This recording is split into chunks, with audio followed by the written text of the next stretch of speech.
serious Redditors who were almost murdered. What's your story? I was coming home from a bachelor's party at 2 a.m. and on the way home, I realized we all had forgotten the steak dinner portion of the evening that we had all planned. I didn't want to wake up my wife and baby drunkenly rummaging around the kitchen. So I had the taxi drop me off at the Dunkin' Donuts a half mile from my house. This was pre-Uber times. I got myself a couple egg and cheese bagels and started walking home.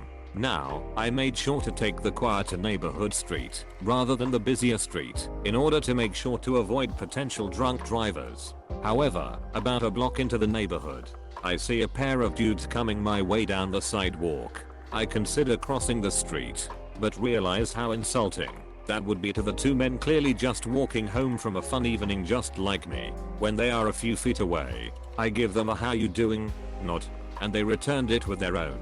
I was so proud of my decision to treat them like fellow bros and not be so suspicious. Then, as they walk past me, one of them pulls his hand up in the air, holding a tire iron, and strikes me in the back of the head hard. I fall into the street from the impact but remain conscious. One holds my arms down, while the other climbs on my legs and starts rifling through my pockets. I tell them to take what they want, and they tell me to shut up, or they will kill me.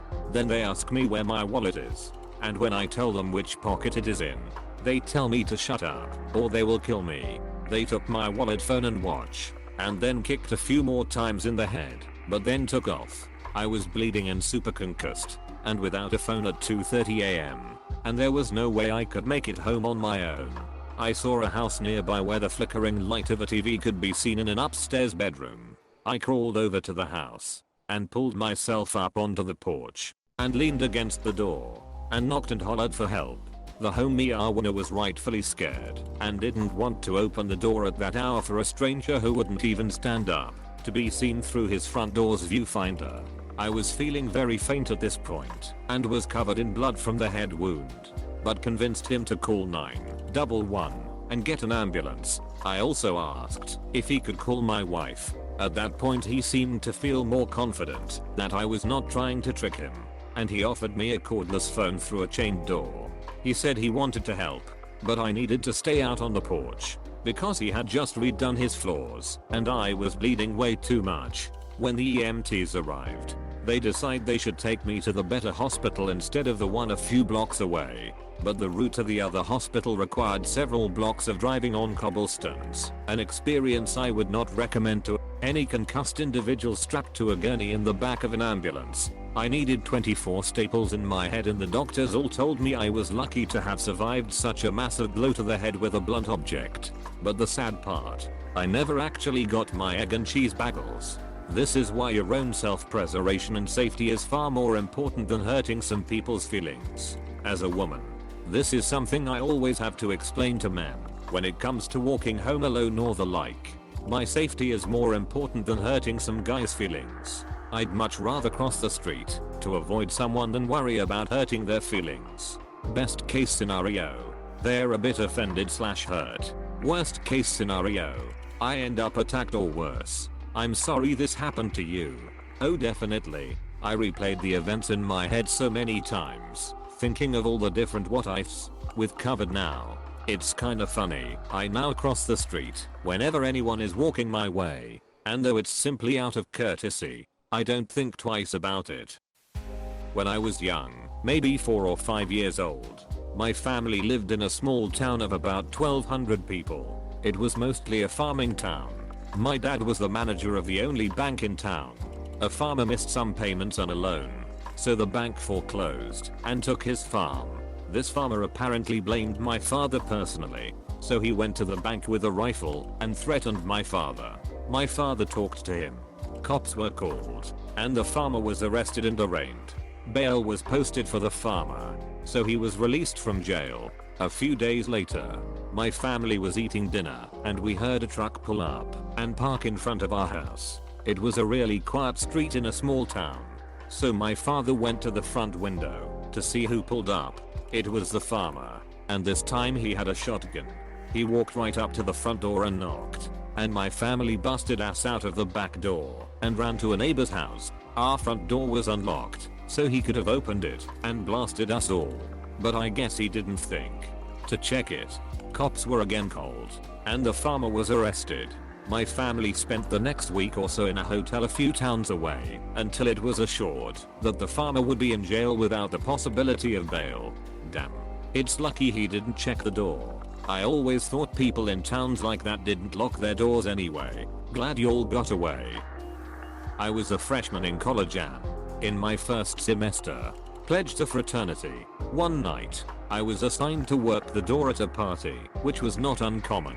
Around 1:32 2 AM, a group of guys that worked at the dining hall, I remembered the one, because he made an amazing cheese steak, showed up and each paid $5 per cup. A few minutes after they paid, the last keg kicked and none of them got any beer.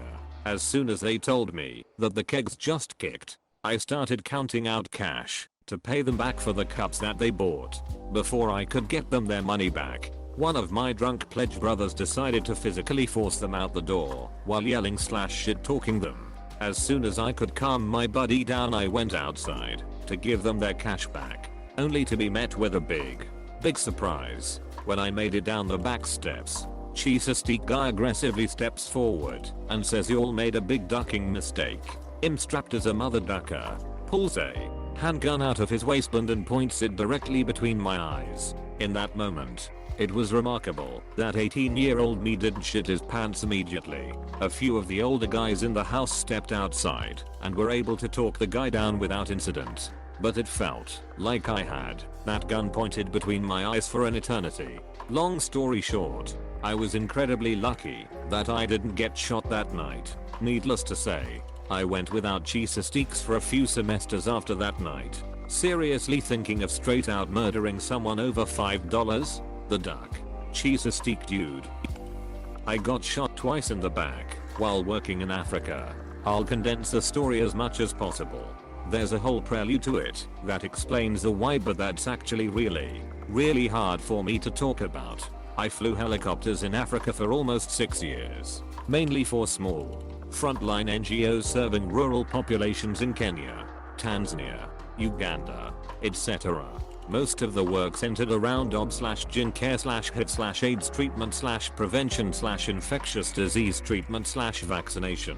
East Africa isn't exactly green acres and there are a lot of interesting characters / groups roaming the countryside. Militants, poachers, jihadists. Oh my, they don't generally like being hassled by Westerners, especially when you fly with heavily armed security. We were in a small Kenyan village called Kiunga on the Kenya/Somali border when we were assaulted by a group of militants, likely Al-Shabaab. The Boni National Reserve was a common idiot for them, and there were active warnings in place to prevent tourists from venturing there to see animals. I got word that we were ready to head out, so myself and my number 2 at the time started the pre-flight check. While we were in the process of starting the engines, a group of really nice young men rolled up in a Toyota Hilux and, in the glorious words of Frank Reynolds, started blasting.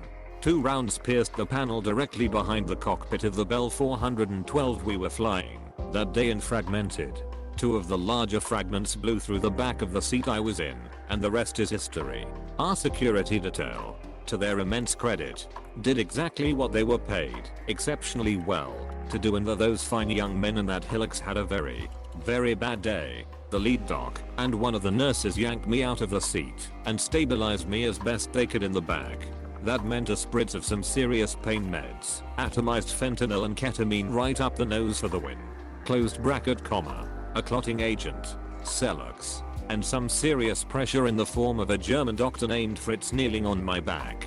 The wounds themselves weren't life-threatening, but they hurt like a mother. I've got 2 nice scars with some real clean suture work /s. The flight back to Mombasa was not fun. You definitely seem like the kind of person I'd like to sit next to at a bar. Tell me your life story. Haha.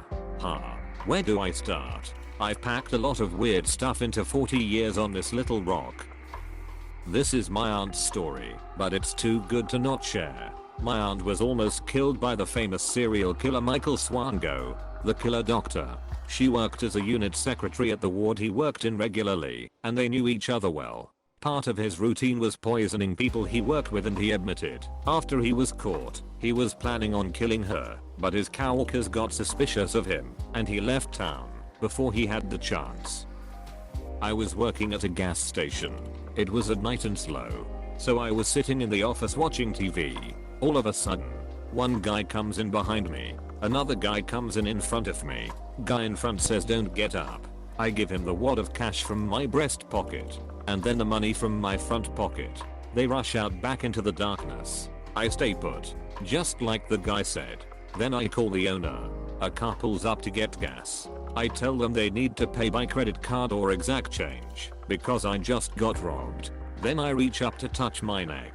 It was bloody. The guy in back was holding a knife to my throat. Must have been a sharp knife not to feel it. Or adrenaline. Yeah, I guess I missed a detail. I was a kid on a trip with my family and the hired driver had a mental breakdown and tried driving us off a bridge. Same except it was my mom. She was coming down from a meth bender and went full on psycho. I debated jumping out of the moving car, but most of the road was a cliff. Luckily we weren't hit by another car, nor did she drive off the mountain. Ever since I have had bad anxiety at high speeds. My brother struggled with mental health issues his entire life. When I was really young he pushed me into the deep end of the pool knowing I couldn't swim and walked away. They found me floating face down in the pool shortly after and had to resuscitate me. Years later he took his own life. Mental health issues are not to be ignored. I lived through some terrible abuse due to an older brother that was later diagnosed with several mental disorders, including paranoid schizophrenia. So I can relate in some ways. A game he liked to play with me was smothering me with pillows until I came close to passing out or actually did pass out. He was 8 years older than me. He did this off and on until he left for college at 18. This is just one of many things he did. Other things include shoving me down a flight of stairs and breaking a leg of mine. Separate occasions. I saw and experienced a lot of shit my parents say they didn't know about until I mentioned it several years ago. He was obviously unbalanced and they did nothing. Nowadays he lives by himself off of disability, is divorced and heavily uses drugs. I keep contact to a bare minimum for safety's sake and encourage my friends and family to do the same. The last time I saw my ex, I broke up with him while we sat in his car at a park. After choking me until I passed out, he got onto the freeway and drove 100+ miles per hour while slamming my head into the window and dashboard. I was able to get out of the car at one point when he got off the freeway and ran into the street screaming, trying to wave down a car but no one stopped. He was forcing me into his trunk when a man pulled over and started filming him and I ran onto a bus. I won't ever forget how his eyes looked and that he was absolutely silent the whole 2 hours. I moved across the country after his mom called me panicking to warn me he was looking for me. I was mugged once, and the part that upset me the most was me running up to a few people who saw the whole thing go down, asking for help, and they all looked at me like I was crazy and backed away not saying anything. Was more annoyed at that than the guy stealing my phone. Please don't forget to like and subscribe if you enjoyed watching this video. Leave your thoughts in the comments below.